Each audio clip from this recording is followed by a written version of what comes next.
नमस्कार साथियों, आज हम आपके लिए लाए हैं स्वप्न वासव दत्तम का सामान्य परिचय, जो वरिष्ठ अध्यापक संस्कृत और स्नातक प्रथम वर्ष वाले बच्चों के लिए बहुत ही उपयोगी होने वाला है।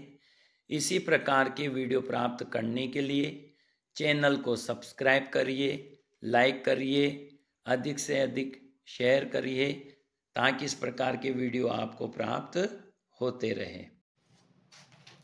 तो देखो, स्वप्न वासव दत्तम किसकी रचना है? कितने अंक है ना? प्रतिज्ञा योगेंद्रायण का उत्तर भाग किसे कहा गया है? और स्वप्न वासव दत्तम का पूर्व भाग किसे कहा गया है? स्वप्न वासव दत्तम का जो प्रारंभ है वो कहाँ से होता है ना? नांदी दन अंते, मंगलाचरण के अंत में, है ना? तथा प्रवेशति सूत्रधार। स्वप्न वासव दत्तम में कितने श्लोक है ना? कुल कितने छंदों का प्रयोग किया है? 11 छंदों का। सर्वाधिक कौन से छंद का प्रयोग हुआ है? मुख्य रस कौन सा है? नायक कौन है?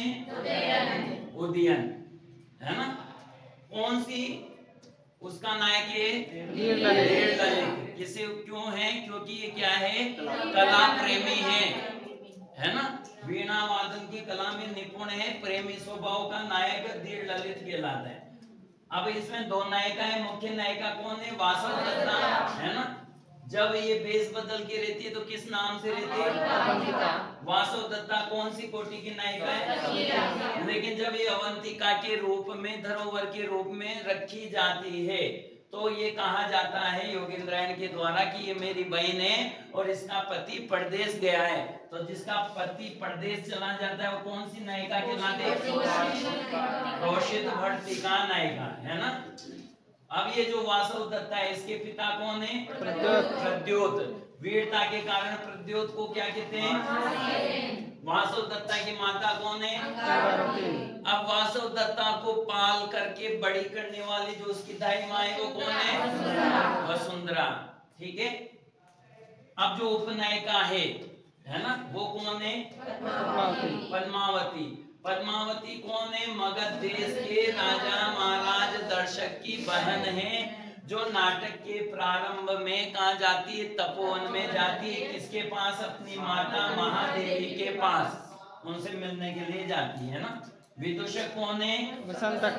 ध्यान रखना, विदूषक मोस्ट है ना?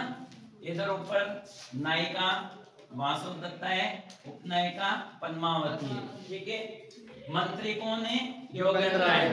लेकिन अब योगेंद्रायण तो चला गया वासव दत्ता के साथ, है ना? इसलिए अब जो सेनापति है वो मंत्री का भी काम कर रहा है। कौन है? रोमणवान। जब वासव दत्ता जलकर मर गई तो उदयन का ध्यान किसने रखा? तो ये भी मोस्ट है। ठीक। अब जो नाटक में खलनायक है, शत्रु है, वो कौन है? आरुणी है। ये क्यों है? क्योंकि जब वासव दत्ता के साथ विवाह हुआ, किसका? उदयन का, तो वासव दत्ता के साथ रहने में उसने राज्य का ध्यान नहीं रखा और राज्य के बहुत सारे हिस्से पर आरुणी ने आक्रमण करके अधिकार कर लिया। ठीक है। इसलिए अब राज्य छुड़वाना है तो मदद लेनी पड़ेगी किसकी? शक्तिशाली राजा की। वो शक्तिशाली कौन है? दर्शक है। तो मदद क्यों देगा? जब रिश्ता बनेगा तभी मदद देगा, है ना? इसलिए पद्मावती का विवाह किससे होता है? उदयन से। लेकिन वो कब संभव है? जब वासव दत्ता गायब हो जाएगी तब वो तैयार होगा। ठीक है। अब उदयन की एक प्रेमिका है जिसका उल्लेख किया गया नाम मात्र का। उसका क्या नाम है? विरचिता। ठीक है। जहाँ श्रृंगार रस होता है वहाँ गुण कौन सा होता है? प्रसाद गुण होता है। और रीति कौन सी होती है? है ना? और भारती वृत्ति का यहाँ पे प्रयोग किया गया। ठीक है।